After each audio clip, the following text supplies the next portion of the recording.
सदगुरु भगवान की जय। उमापति महादेव जी की जय। श्री कृष्ण बलदेव जी की जय। जय श्री राम, जय श्री राम, जय जय श्री राम।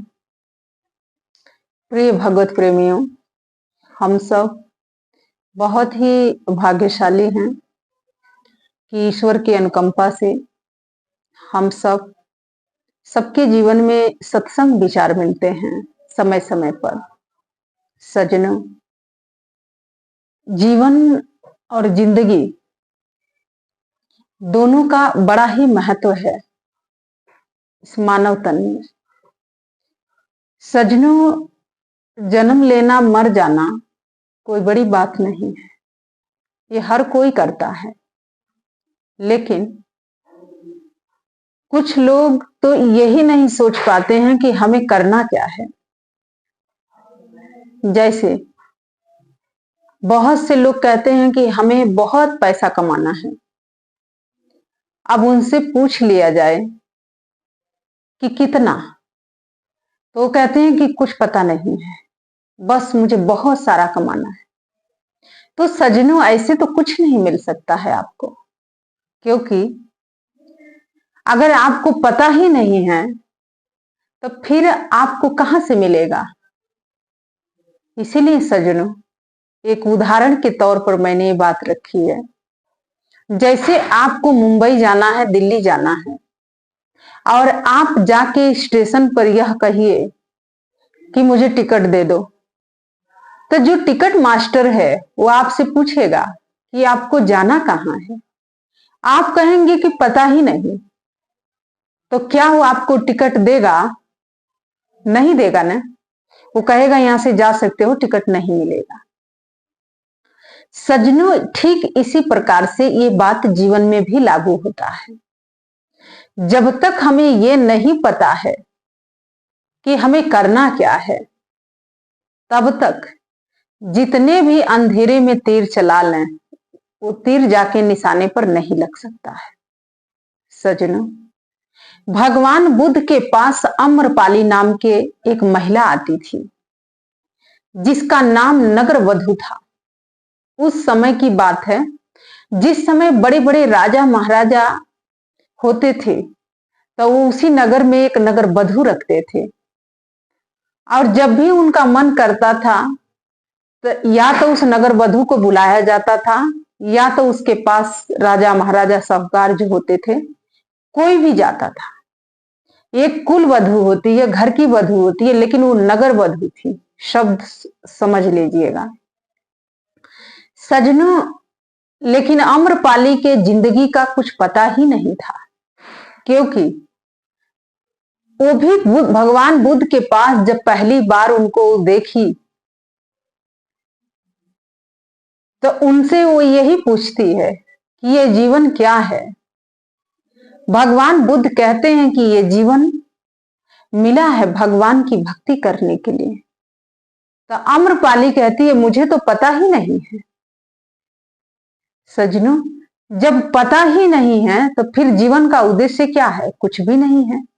इसीलिए सज्जनों, चाहे कोई नगर वधु हो, चाहे कोई साधारण मनुष्य हो, चाहे कोई राजा महाराजा हो, आपको अपने जीवन के उद्देश्य के बारे में जानना पड़ेगा कि क्या जो डिसीजन मैंने लिया है उस पर हम कायम हैं कि नहीं।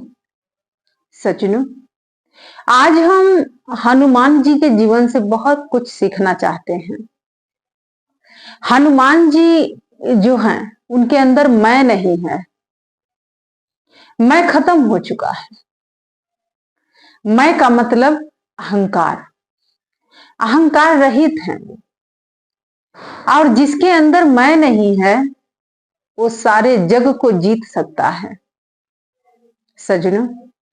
लेकिन जहां मैं है वो सारे जग से हार जाएगा, वो कभी कुछ बन ही नहीं सकता है, कभी कुछ कर ही नहीं सकता है सज्जनों। इसीलिए जो हनुमान जी हैं उनके पास अथाह बल है, लेकिन बाल काल में वो सूर्य को फल समझ के निगल जाते हैं। और वहां पर जो देवराज इंद्र हैं उन्होंने वज्र से प्रहार कर दिया। जैसे ही वज्र से प्रहार किया वैसे ही जो हनुमान जी हैं बाल काल में हैं वो मूर्छित हो गए। लेकिन जो पवन देवता हैं उनको उठा के एक गुफा में लेके जाते हैं। और जब वो गुफा में लेके चले गए तो जो हवा था, हवा रुक गया। और जब इस सृष्टि में हवा ही नहीं होगी तो कोई सांस कैसे ले सकता है। चहुओर त्राही त्राही मच गया। और इधर सारे देवी देवता मिलके पवन देव को खोजने के लिए जाते हैं।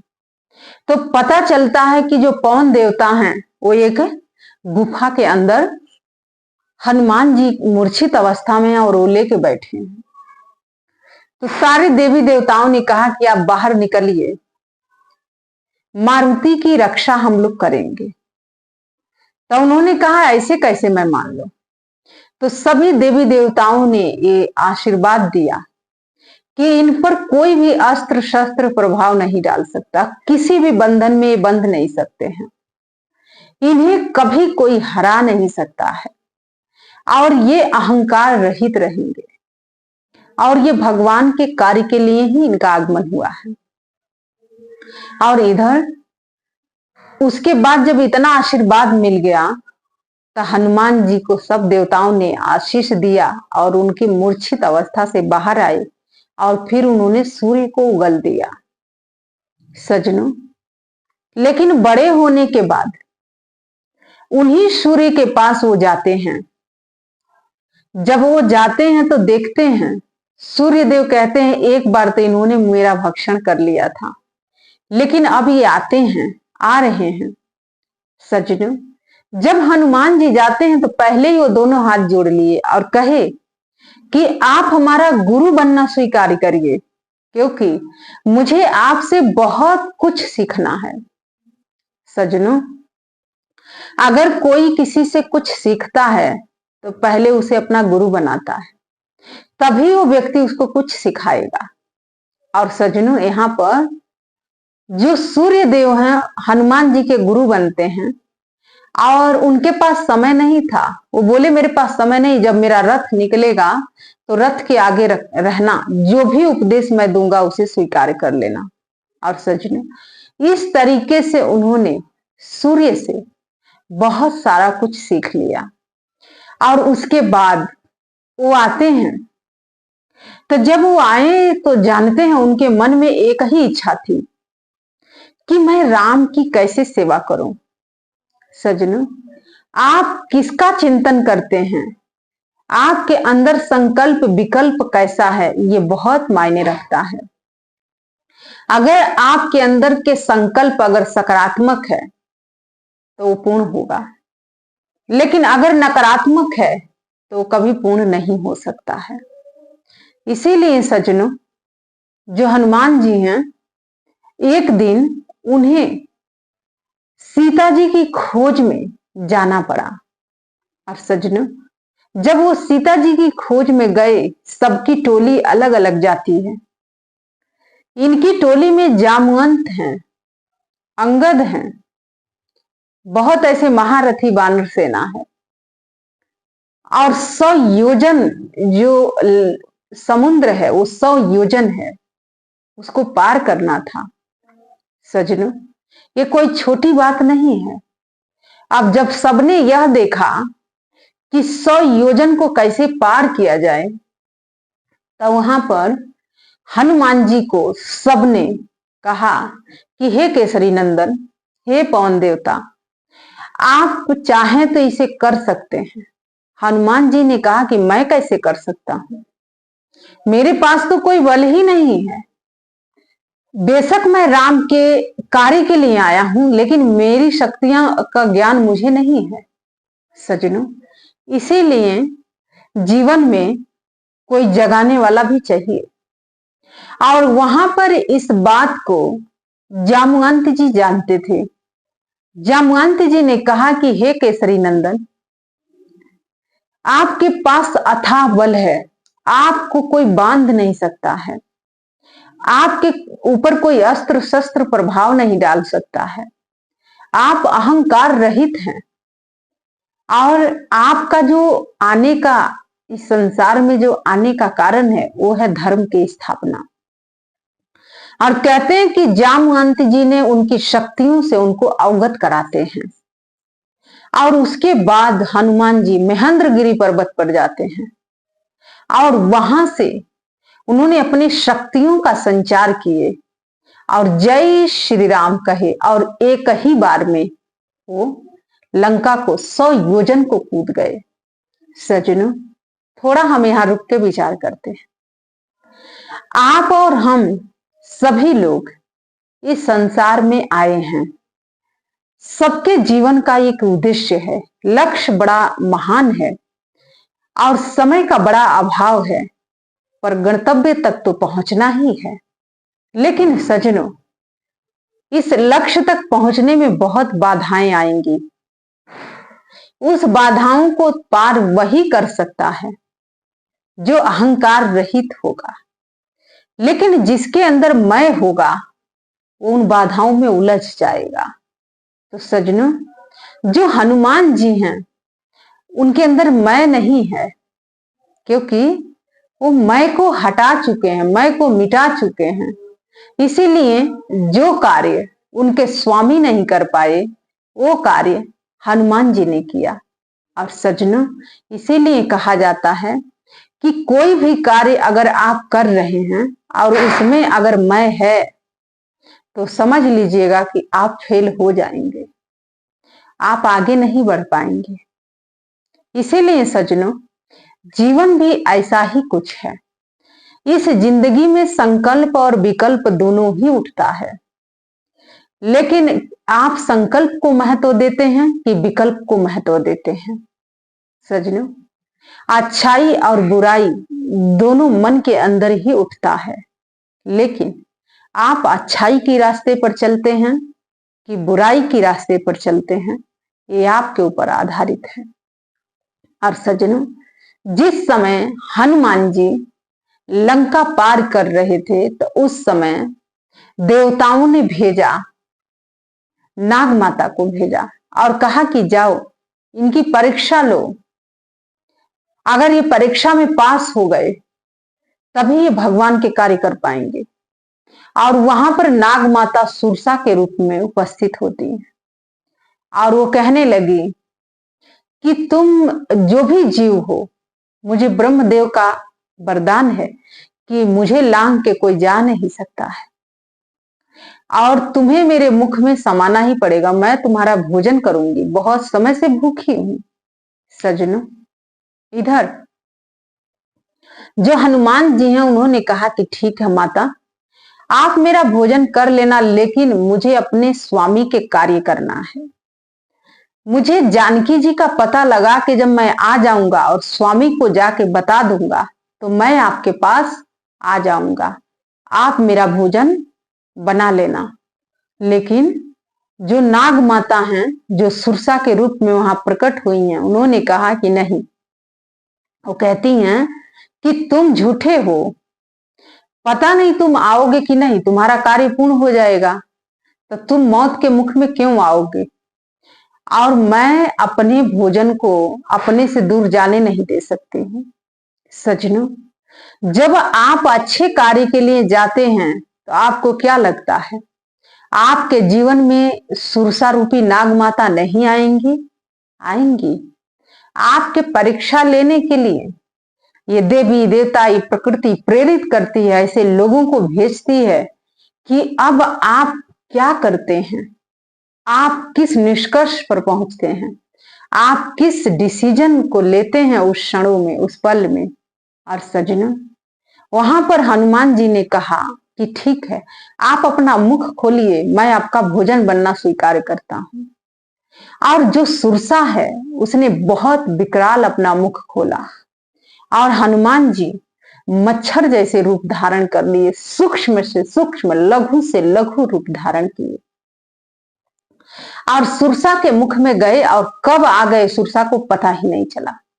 और जैसे ही बाहर निकले तो सुरसा जो थी उसने कहा कि क्या तुम मेरे मुख से वापस आ गए बाहर? हनुमान जी ने कहा कि हाँ माता, मैं आपके मुख में जाके वापस आ गया, आपने तो मुझे खाया ही नहीं। तब वहां पर सुरसा नाग माता के रूप में आती हैं और कहने लगी कि हे हनुमान, मैं तो आपकी परीक्षा ले रही थी कि आप प्रभु श्री राम के कार्य कर पाओगे कि नहीं। सजनों, जो सेवक होता है ना, जो दास होता है, उसको बहुत सारी चुनौतियों का सामना करना पड़ता है, लेकिन संकल्प के साथ साथ विकल्प आएगा। और उस विकल्प में आपको कोई बहाना नहीं ढूंढना है, समाधान ढूंढना होगा। उस समस्या को खत्म करने के लिए कोई ना कोई समाधान तो आपको चाहिए। और जो साधक होता है, जो प्रेमी होता है, ईश्वर प्रेमी जो होता है, वो कभी विकल्प नहीं ढूंढता है, समाधान ढूंढता है। वो समाधान को लेके चलता है कि इस परिस्थिति का समाधान मैं कैसे करूंगा। और सजनों, हनुमान जी ने यही किया और आगे बढ़े। आगे जब बढ़े तो लंका में जाते हैं और भी लोग मिले उन्हें रास्ते में। जब लंका में गए तो वहां लंकिनी थी। लंकिनी लंका का पहरा देती थी और लंकिनी के नजर से कोई बच नहीं सकता था, चाहे सूक्ष्म जीव हो, चाहे कोई बड़े आकार का जीव हो। लंकिनी के नजर जैसे हनुमान जी पर पड़ी तो उसने कहा कि बानर, तू यहां क्या करने आया है? हनुमान जी कहते हैं कि हे लंकिनी, मैं इस लंका नगरी को देखने के लिए आया हूं। तो उसने कहा कि मेरी दृष्टि से तुम कैसे अझोल हो सकते हो और लंका में तुम प्रवेश नहीं कर सकते हो, अभी मैं तुम्हारे प्राणों का अंत कर दूंगी। और सजनों, वहां पर जैसे ही वो प्रहार करने जा ही रही थी, हनुमान जी ने एक घूसा मारा और जैसे ही घूसा पड़ा तो उसका विवेक जागृत हो गया। सजनों, आप कहेंगे घूसा मारने से विवेक जागृत होता है? सजनों, यहां कोई हाथ और लात से मार नहीं हो रही थी जैसे संसार में होता है। बाबा लिखते हैं कि एक घूसा का मतलब ऐसे विचार दिए हनुमान जी कि उसके जो विवेक पर जो पर्दा पड़ा था वो हट गया और विवेक का उदय हो गया। और वो कहने लगी कि आपका जो सत्संग था, इससे मेरे जीवन का आज कल्याण हो गया। सजनों, ब्रह्मदेव का आशीर्वाद था उसको कि जब जब इस तुम्हारे लंका में कोई बानर आएगा, उसी दिन तुम्हारा उद्धार हो जाएगा। और वो अपने ब्रह्मलोक प्रस्थान करती है, मुक्त हो जाती है राक्षसी योनि से। और इधर हनुमान जी जाते हैं। जब हनुमान जी जाते हैं तो बड़ी लघु रूप है उनका, छोटा सा रूप है। सब जगह वो देखते हैं, लेकिन वहां पर कहीं भी माता दृष्टिगोचर नहीं होती है। और जब वो जाते हैं तो देखते हैं लंका में, वहां पर तुलसी जी का पौधा है, आंगन में चक्र गदा है रखा हुआ, चिन्ह बना हुआ है। और उस कुटिया से राम राम की धुनी आ रही थी। हनुमान जी अपना रूप बदल के वहां पर जाते हैं। भोर का समय था और कहने लगे कि ये किसका घर है लंका के अंदर? जो भी हो बाहर आए। विभीषण जी बाहर आते हैं, हनुमान जी दोनों हाथ जोड़ लिए। विभीषण जी जब देखते हैं तो कहने लगे कि आप कौन हैं? इस लंका में तो आप जैसा कोई भी नहीं है। क्या साक्षात मेरे प्रभु श्री राम हैं जो रूप बदल के मुझे दर्शन देने आए हैं?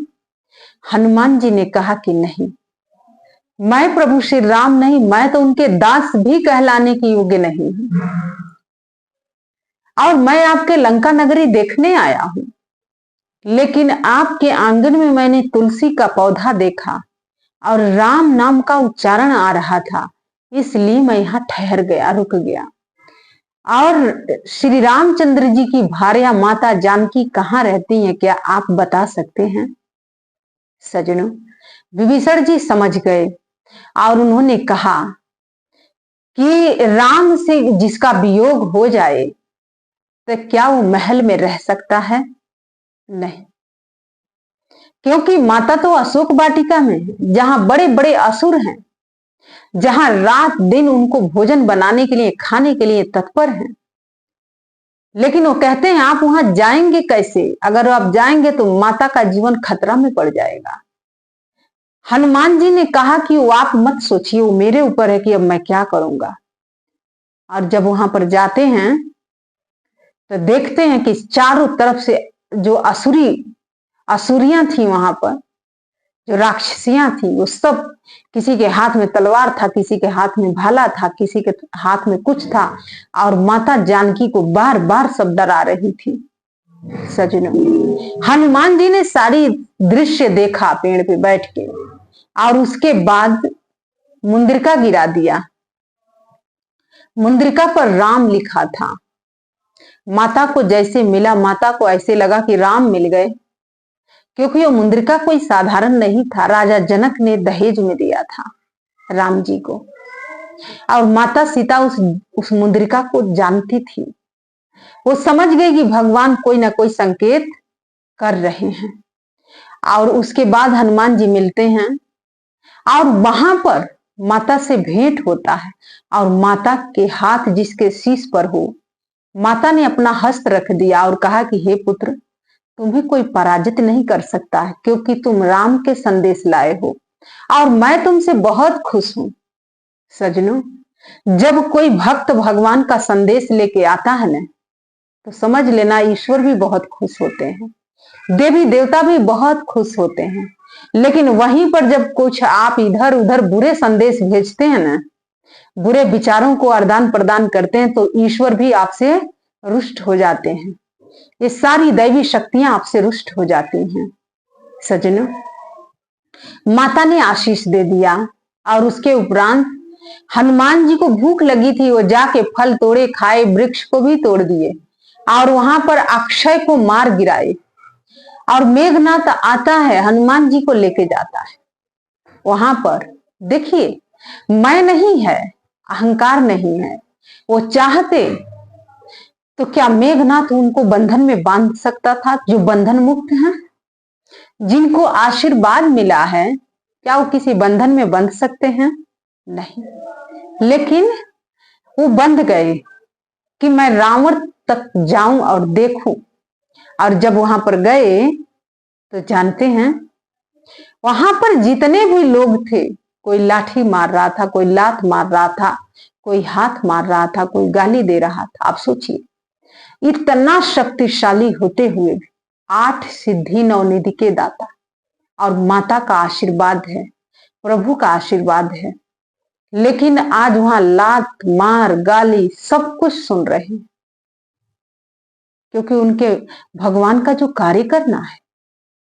और जब वहां पर गए तो वहां पर जितने लोग थे, उन्होंने कहा कि इसकी पूंछ में आग लगा दो, क्योंकि बानर का जो पूंछ होता है ना, वो बड़ा बानर को प्रिय होता है।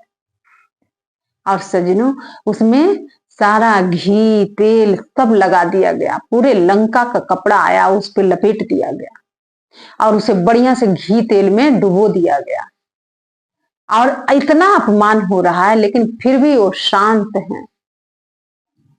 और जब उनकी पूंछ में आग लगी तो जानते हैं, कहते हैं कि जो सोना होता है वो आग में जब पड़ता है तो कुंदन बन जाता है, लेकिन वो स्वर्ण की नगरी जलने लग गई, राख होने लग गई। और सजनों, हनुमान जी की पूंछ जानते हैं कौन है? स्वयं माता पार्वती हैं। उनकी पूंछ स्वयं माता आदि शक्ति है, और जब उसको कोई छेड़ दे तो चहुर आग ही तो लगता है।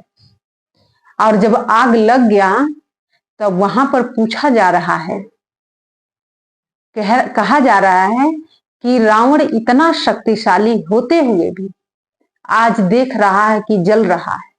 जिसके 100 पुत्र हैं वो देख रहे हैं कि सब कुछ जल रहा है, नष्ट हो रहा है, लेकिन कोई कुछ नहीं कर पा रहा है। क्या वहां पर धन बल काम आया? नहीं, कुछ भी काम नहीं आया। सजनों, यही आपको समझना होगा। धन बल वैभव ये काम नहीं आता है। और हनुमान जी जला के, और जानते हैं, समुद्र में गए, अपनी पूंछ को डुबो दिए। उनकी पूंछ के हानि नहीं हुई, लेकिन उस पूंछ ने सबको, सबके अहंकार को मिटा दिया, जला दिया। तो सज्जनों, इसीलिए मैं जो होता है वो नाश कर देता है, चाहे वो कोई भी फील्ड हो, चाहे अध्यात्म के फील्ड है, चाहे सामाजिक फील्ड है, चाहे घर परिवार का फील्ड है, कोई भी जगह है, वो जहां पर मैं है वहीं पर नाश है। और सज्जनों, सब लोग देख रहे थे, पूरा लंका वासी देख रहे थे, एक से एक धुरंधर थे वहां पर, लेकिन किसी के अंदर सामर्थ्य था हनुमान जी को रोकते? नहीं, क्योंकि पूंछ ही तो माता है, स्वयं माता गौरी हैं, पार्वती हैं, और आज पूंछ में आग लगा दी गई, और पूंछ का काम ही है कि सबको जला देना। और माता उस पूंछ के रूप में सब कुछ, स्वर्ण भी राख बनने लग गया। सज्जनों, इसीलिए कहा जाता है कि जब जिसका संकल्प महान होता है ना, तो वो किसी का सुनता नहीं है। फिर किसका सुनता है? सिर्फ अपने स्वामी की बात सुनता है। और हनुमान जी का जो लक्ष्य है वो बहुत महान है। क्या उन्होंने किसी की बात सुनी? जब उनको कोई लात मार रहा था, हाथ मार रहा था, गाली दिया जा रहा था, उनको कैसे कड़वे शब्द सुनाए जा रहे थे, तो क्या उन्होंने कुछ कहा? नहीं, क्योंकि वो अपने स्वामी को देख रहे थे उस समय, क्योंकि उनका लक्ष्य इतना महान है। और जो अपने लक्ष्य पर केंद्रित रहेगा ना, वही व्यक्ति कामयाब होगा। और उस समय वो शांत थे, और वो जानते थे कि ये सब राख बन जाएंगे, और हुआ भी वही। तो सज्जनों, ये मैंने बहुत लोगों को खा लिया।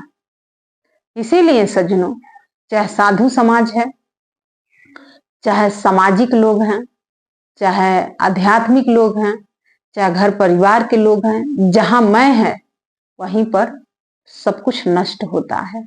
और लंका में मैं ही तो था। और रावण अंत में समझ गया कि मैं तो अपने ही धरती पर था, अपने ही राज्य में था, मैं नहीं गया था। लेकिन यहाँ राम आए, दूसरे के राज्य में राम प्रवेश करते हैं, दूसरे के धरती पर जाते हैं, लेकिन अंत में वही कहता है कि मेरे पास सब चीजों का ज्ञान था, 4 वेद, 6 शास्त्र, 18 पुराणों का मैं ज्ञाता था। मैं एक बहुत बड़ा साइंटिस्ट था, चाहता तो मैं बहुत कुछ आविष्कार कर सकता था, लेकिन जो राम में था वो मेरे में नहीं था। बस एक कमी मुझ में थी कि मेरा चरित्र गलत था, और इसीलिए अपने ही धरती पर, अपने ही भूमि पर मैं गिर पड़ा, मुंह के बले गिरा, उठ नहीं पाया। लेकिन जो चरित्रवान था वो मेरे राज्य में आया, मेरे धरती पर आया, लेकिन मुझे परास्त करके और यहां से विजय श्री करके गया। तो सज्जनों, ये जो मैं होता है ना, ये बड़े बड़े लोगों को निपटा देता है, इसीलिए इससे बच के रहिएगा। और सज्जनों, रावण को मरते मरते अपनी गलती का एहसास हुआ, बोध हुआ, लेकिन आज के समाज में कब बोध होगा सज्जनों? इसीलिए समझने की जरूरत है, जानने की जरूरत है। और हनुमान जी अहंकार रहित हैं, और जो अहंकार रहित होगा वही कुछ कर सकता है, वही अपने स्वामी के कार्य को पूर्ण कर सकता है, क्योंकि वो किसी की नहीं सुनता है, वो सिर्फ स्वामी की सुनता है। आपको सलाह देने वाले बहुत मिलेंगे, लेकिन सुनना सबका, पर अपने स्वामी की बातों को हमेशा याद रखना कि मेरे स्वामी के आदेश क्या है मेरे लिए, वो करना। सज्जनों, भगवान की सेवा से बढ़ के क्या है इस संसार में? कुछ भी नहीं। सज्जनों, यही कुछ भाव थे जो हम आपके समक्ष लेकर उपस्थित हुए थे, क्योंकि अहंकार ही सारे जड़ों का नाश करता है। और इस अहंकार से बचने का एक ही उपाय है कि हम भगवान में अपना मन लगाएं, सब कुछ करते हुए, घर परिवार में रहते हुए, समाज में रहते हुए हम अपने मन को भगवान के चरणों में समर्पित कर दें, तभी बचाव होगा। और आइए यही कुछ विचार थे, भगवान के चरणों में जय घोष अर्पित करते हैं। बोलिए वृंदावन बिहारी लाल की जय, श्री कृष्ण बलदेव जी की जय, उमापति महादेव जी की जय, आदि पराशक्ति की जय। जय श्री राम, जय श्री राम। पूज्य गुरुदेव भगवान की जय। धन्यवाद।